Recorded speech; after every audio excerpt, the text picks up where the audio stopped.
There are rivalries that burn for a season, and then there's Jack Abbott versus Victor Newman, a feud that's practically written into the DNA of the young and the restless.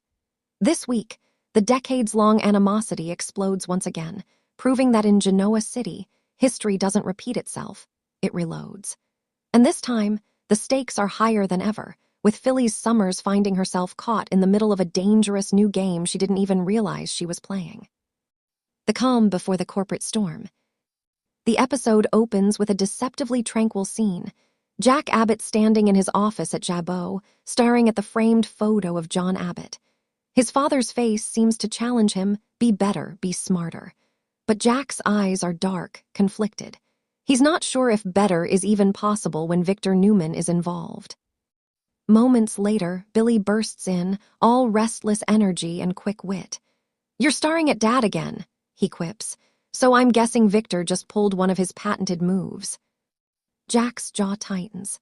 "He didn't just pull a move, Billy.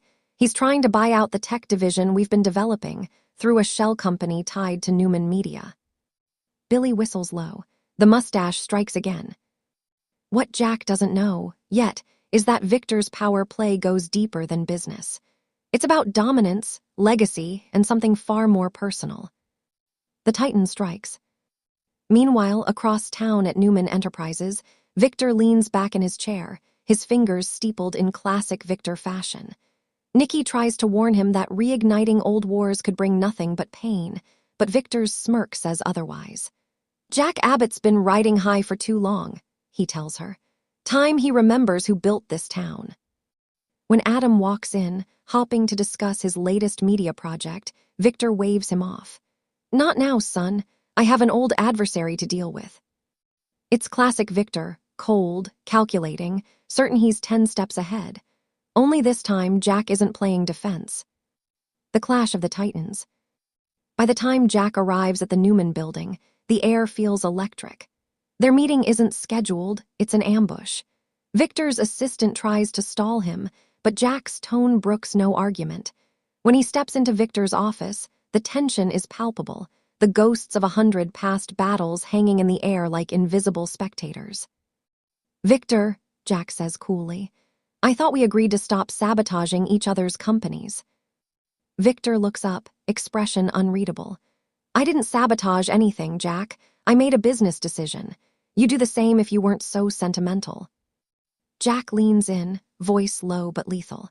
"You're not playing a business game, you're playing warfare, and this time I won't let you win."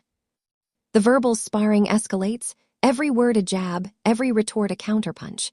Decades of resentment pour out. Victor mocks Jack's moral compass, while Jack calls Victor a lonely man clinging to control. At one point, Victor stands, towering, his voice booming through the office. "You'll never beat me, Jack. You never have, and you never will." But Jack just smiles, that quiet, dangerous smile that means he's holding cards no one else can see. "Don't be so sure, old friend. I've learned from the best, and I'm about to teach you a lesson about underestimating me." When Jack leaves, Victor watches him go, the faintest flicker of concern crossing his eyes. For the first time in a long while, he wonders if Jack might actually have the upper hand. Billy's tempting proposition.